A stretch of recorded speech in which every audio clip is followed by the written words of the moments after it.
Hi friends, welcome to cine family 2. ప్రముఖ star Maa ఛానల్లో ప్రసారం అవుతున్న super duper hit serial Guppedantha Manasu serial ప్రేక్షకులను బాగా ఆకట్టుకుంటూ ముందుకు దూసుకుపోతోంది.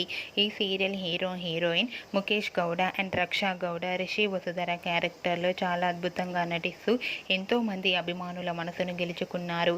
ఈ సీరియల్లో రిషి చాలా రోజుల నుంచి కనిపించడం లేదు. రిషి కోసం తన ఫ్యాన్స్ అందరూ ఎంతగానో వెయిట్ చేస్తూ ఉన్నారు. అయితే రీసెంట్గా గుప్పెడంత మనసు సీరియల్లోకి రిషి ఎంట్రీ ఇచ్చారు. రిషి సరికొత్త గెటప్లో ఆటో డ్రైవర్గా నడుపుతూ చాలామంది ప్రేక్షకులను షాక్కు గురిచేశారు. అయితే వాటికి సంబంధించిన షూటింగ్ లొకేషన్ లేటెస్ట్ ఫొటోస్ను కూడా షేర్ చేశారు. ఆ ఫొటోస్ సోషల్ మీడియాలో బాగా వైరల్ అవుతున్నాయి. ఆ ఫొటోస్లో రిషి ఆటో డ్రైవర్గా సరికొత్త లుక్లో కనిపించు చాలా ఇంట్రెస్టింగ్గా ఉండబోతుందని ఈ సీరియల్ తెలుస్తుంది. మీకు కూడా Rishi auto driver shooting location latest photos మీకు నచ్చినట్లయితే మీ అభిప్రాయాన్ని మీ కామెంట్ రూపంలో తెలియజేస్తూ లైక్ చేయండి, షేర్ చేయండి. మరిన్ని ఇంట్రెస్టింగ్ అండ్ లేటెస్ట్ అప్డేట్స్ కోసం మా సినీ ఫ్యామిలీ 2 ఛానల్ని సబ్స్క్రైబ్ చేసుకోండి.